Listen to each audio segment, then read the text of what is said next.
San Ignacio encabeza los ejercicios espirituales con la oración del alma de Cristo, una oración antigua, medieval, que ya aparece en varios códices del siglo XIV, a la que San Ignacio tenía una muy especial devoción.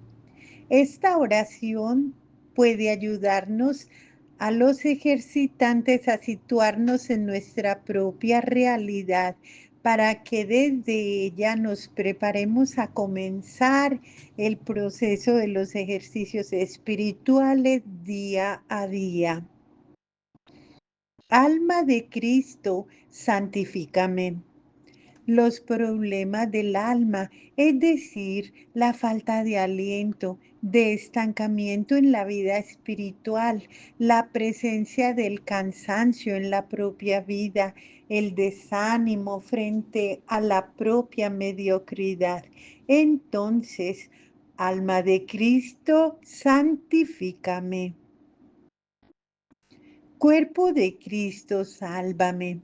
Los problemas del cuerpo, cuando uno siente que el cuerpo es un estorbo y una dificultad, cuando se da la contradicción entre lo que se quiere y lo que se hace, entre los deseos y la realidad, cuando se comienza a constatar la falta de fuerza física y las correspondientes limitaciones. Entonces, cuerpo de Cristo, sálvame. Sangre de Cristo, embriágame.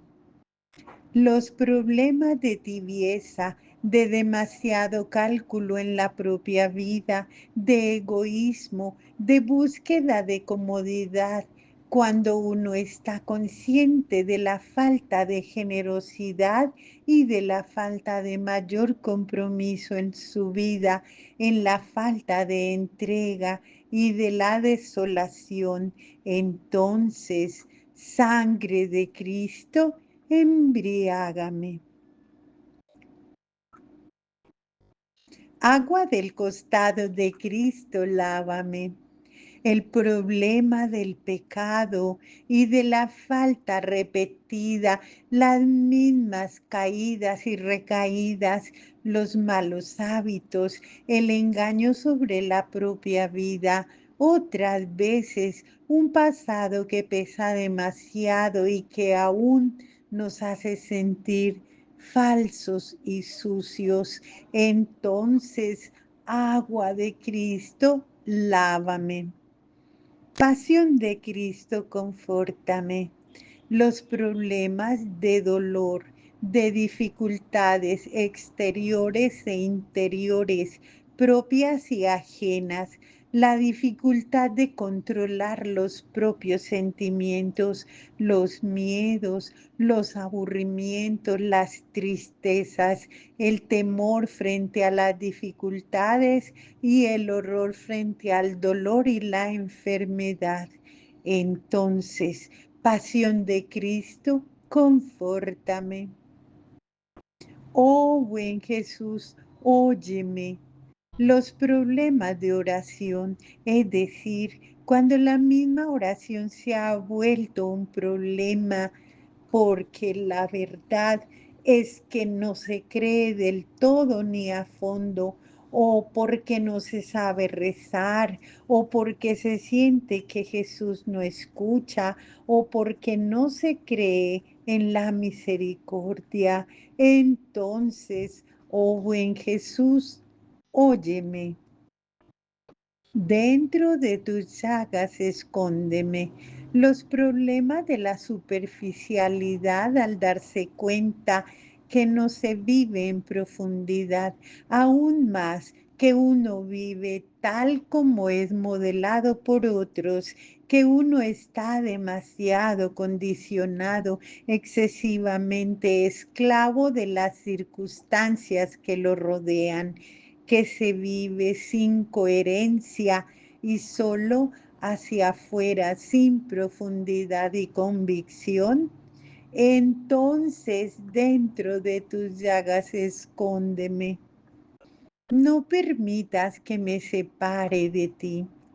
Los problemas de la afectividad espiritual, cuando se comprende pero no se siente, cuando se predica pero no se aplica, cuando se predica pero no se conmueve, cuando la fe se vuelve demasiado fría, excesivamente racional, cuando la persona de Jesús se ha vuelto un concepto o una idea o una moda. Quizás hubo un pasado cuando uno gozaba en la presencia de la cercanía divina, pero ahora ha entrado la amargura, el cinismo para poder sobrevivir sin tener dolor y sin demasiadas preguntas.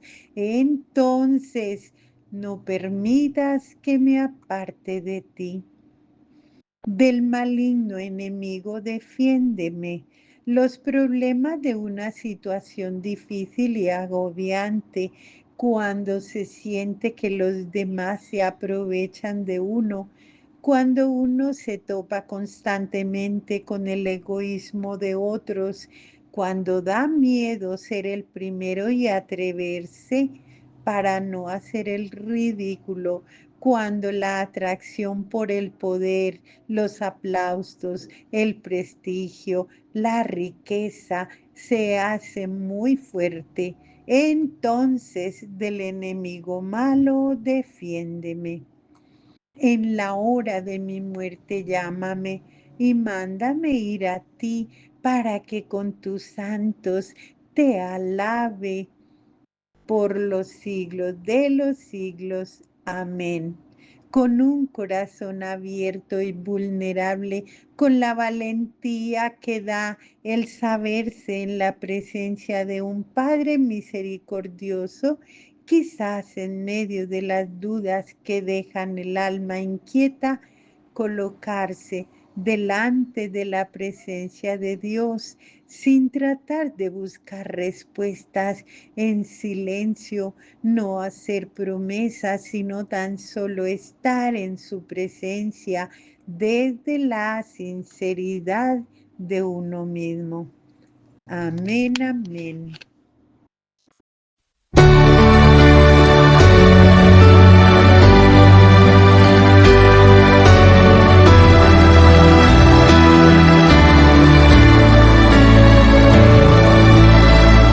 Alma de Cristo, santifícame. cuerpo de Cristo, Sálvame. sangre de Cristo,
Combate de conversión día 15.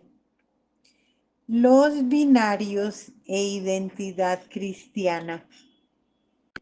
Ignacio propone una narración de tres hombres enfrentados con una decisión fundamental porque de ella depende la salvación.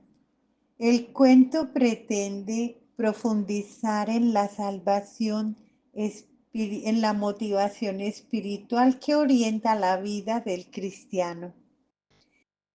Tres hombres habían adquirido de manera ilícita una suma considerable de dinero y desean actuar no tan solo correctamente, sino buscando lo mejor según la voluntad de Dios. Ellos desean tranquilizar su conciencia y ponerse en paz con Dios. En el primer binario se encuentran las personas que desean desprenderse del dinero para salvarse, pero no ponen los medios hasta la hora de la muerte. El segundo binario decide deshacerse del dinero, pero no llega a poner en práctica lo propuesto. En el tercer binario, las personas están dispuestas a desprenderse del dinero y logran ser indiferentes porque tan solo buscan cumplir la voluntad de Dios. Lo que se plantea en esta parábola ignaciana no es tanto el desprenderse físicamente de un objeto material cuanto el apego a las cosas que impide hacer no tan solo lo correcto, sino lo mejor a los ojos de Dios. No es la búsqueda de una perfección legalista, ética, sino el cambiar hacia una profunda libertad como la espiritualidad para poder elegir según la voluntad de Dios. No es cumplimiento, sino seguimiento. No es la decisión entre el bien y el mal, sino la adquisición de una libertad interior para poder elegir según la mentalidad de Dios Padre y el estilo del Hijo Jesús. No anden preocupados diciendo qué vamos a comer, qué vamos a beber, con qué vamos a vestirnos, que por todas esas cosas se afanan los gentiles, pues ya sabe su Padre Celestial que tienen necesidad de todo eso. Busquen primero su reino y su justicia y esas cosas se les darán por añadidura. Mateo 6, 31, 33. En Jesús se muestra lo que puede ser una persona cuando Dios es verdaderamente Dios en su vida. El reinado de Dios, corazón de la buena noticia, adquiere en él su forma perfecta. La visión que Jesús tiene de la vida es una que da prioridad absoluta e incondicional a la voluntad de Dios. Yo hago siempre lo que a mi Padre le agrada. Mi alimento es hacer la voluntad del que me ha enviado y llevar a cabo su obra. No se puede reducir la voluntad de Dios a un formato de bolsillo o a un medio práctico y eficaz para tratar de alcanzar junto con otros medios los propios fines.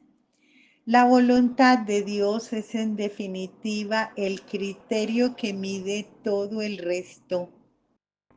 Y como todo lo trasciende todo, no puede estar sometida a ningún valor humano, cualquiera que éste sea. Que Dios sea Dios, es decir, dejar a Dios ser Dios es una prioridad absoluta Su reinado y su justicia ocuparán siempre el primer lugar y todo lo demás vendrá por añadidura. Jesús muestra que el reinado de Dios no se establece nunca a costa del ser humano, sino que por el contrario constituye la única felicidad. La voluntad de Dios no es más que esto, que el ser humano sea plenamente humano. La sabiduría intangible del Padre es la única garantía que tiene el ser humano de poder ser realmente el mismo. El reinado de Dios revela algo de Dios y algo del ser humano de Dios en su relación con la humanidad y del ser humano en su relación con el fundamento más profundo de su existencia y por consiguiente de su sentido.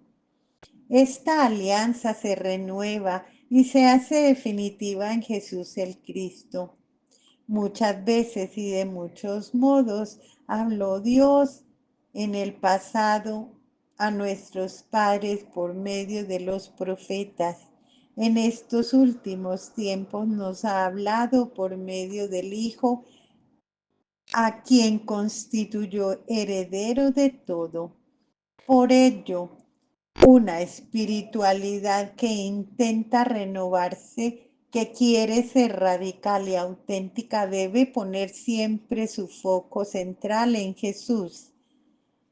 Y todas las ramificaciones, por numerosas que sean, no deben alejarse jamás de él, sino ponerse más y más de relieve.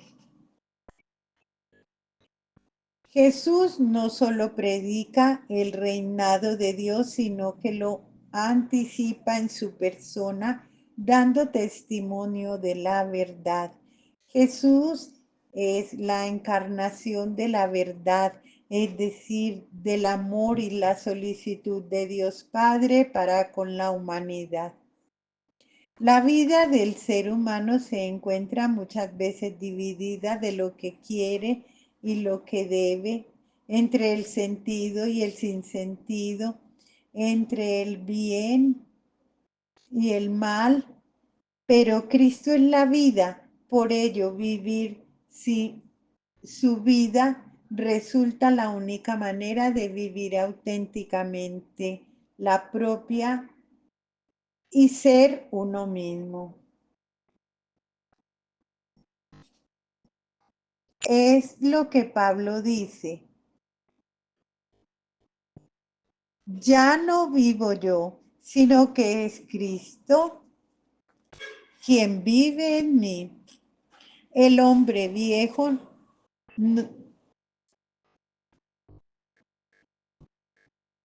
el hombre viejo dividido, falseado y sin embargo tan real, opone a la vida de Cristo en el ser humano a pesar de que la necesita absolutamente.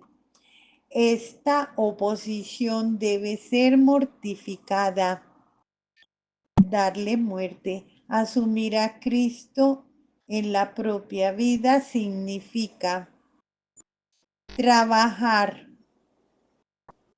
oscuridades, purificación, porque hay que pasar por el proceso de la conversión. La apertura a Jesús permite comprender qué significa ser persona humana y aprender también qué es lo que realmente le da sentido a la vida. Jesús se manifiesta claramente y nos dice lo que significa ser persona humana y muestra claramente el camino de su realización. Dios creador es el fundamento más profundo de la existencia humana, el misterio más íntimo de su ser, el corazón de su yo. Ahora bien, Dios se ha hecho hombre en Jesús, Por ello en Jesús se desvela y se hace visible el misterio más profundo de la vida humana. Jesús fue un hombre totalmente disponible. Y uno se pregunta cómo logró Jesús. Pues bien, él mismo entrega su secreto en cada página de su evangelio. Jesús enseña que el ser humano no es el centro de su propia vida.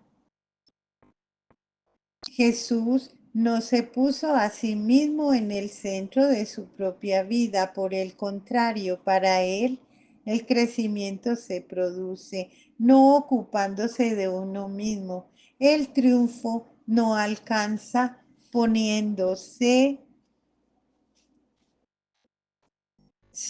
el triunfo se alcanza poniéndose solamente en el último lugar.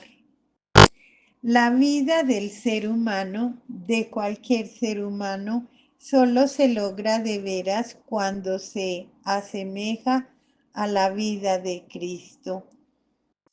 Esta es nuestra fe, esta es la fe y la esperanza del discípulo de Jesús.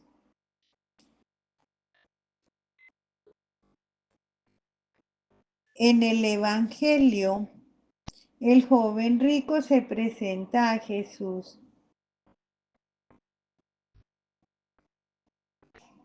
y el joven no queda conforme con la respuesta porque quiere más. Jesús dice, el Evangelio lo mira con cariño, lo miró con cariño y lo amó. Marcos 10:21. Entonces le ofrece una invitación, no un mandamiento, como un regalo muy especial. Solo una cosa te falta. Vete, vende lo que tienes y dáselo a los pobres y tendrás un tesoro en el cielo. Luego ven y sígueme. Solo en la pobreza Dios llega de verdad a ser todo. Sin embargo, Jesús toca al joven en su punto vulnerable. Este es el radicalismo del Evangelio, porque siempre es específico, ya que la invitación de Cristo es personal. La pobreza es una condición del seguimiento. Cualquiera de ustedes que no renuncie a todos sus bienes no puede ser discípulo mío. En la medida que se reduce el Evangelio a una generalidad, entonces se queda en lo impersonal y no causa absolutamente ningún problema. Pero entonces no es el Evangelio. La palabra del Evangelio está dirigida concretamente a cada uno porque la invitación es personal. Jesús subraya el peligro de las posesiones porque los bienes tienden a poseer a la persona. Frente al rechazo del joven rico, Jesús insiste: qué difícil será que los que tienen riquezas entren en el reino de Dios. Marcos 10:23. No será común que un joven rico y con educación se presentara a ser discípulo de Jesús. Sin embargo, Jesús no hace concesiones porque la verdad es una y su invitación es auténtica. Los discípulos quedan asombrados y sorprendidos. Marcos 10:24. Jesús trata de hacerles comprender que uno no puede tener y servir a dos señores en la vida. Lo determinante es si el encuentro con Cristo conduce a una elección radical. Reconoce a Jesús como el único Señor y por ello no dejar que nada ni nadie más comparte este señorío. Los discípulos se asombran aún más porque se presentan entre ellos sobre quién podrá salvarse. Marcos 10:26. Solo cuando se es consciente de la imposibilidad del Evangelio, solo entonces se comienza a vivirlo, porque en verdad es imposible vivirlo. Solo se comienza el camino del conocimiento cuando se hace la experiencia de la necesidad de la gracia para poder asumir el Evangelio como en la propia, como en el estilo de vida, porque en ese momento se comienza a confiar en Dios y no en su propia fortaleza. Al no estar consciente de la imposibilidad del Evangelio, se corre el grave peligro de acomodarlo, de matizarlo, de debilitarlo para poder vivirlo. Reducir el Evangelio a la medida humana de lo posible niega el espacio y la oportunidad a Dios de ser Dios en la propia vida. Jesús concluye con mucha claridad: para los hombres es imposible, mas no lo es para Dios, porque todo es posible. La realización, todo es posible para Dios. Marcos 10:27. Solo construyendo sobre la fuerza de Dios se hace posible la realización del Evangelio como estilo de vida. Él llevará a cabo su obra de salvación en la medida que uno esté dispuesto a abandonarse en sus manos y dejar que Él actúe a través de la propia vida. Se nos recomiendan las siguientes lecturas: Marcos 10, 17, 22, el joven rico. Lucas 5, 1, 11, la llamada de Pedro. Lucas 19, 1, 10, Zaqueo. Marcos 12, 41, 44, la viuda. Romanos 7, 14, 25, la lucha espiritual. Algunas preguntas. Escribir el propio Magnificat. ¿Todavía me entusiasma mi vocación? ¿Qué es lo que me impide vivir plenamente mi vocación? ¿Cuáles son mis recuerdos de haber vivido plenamente mi vocación? ¿Qué experiencia en mi vida me ha hecho sentir triste y vacío?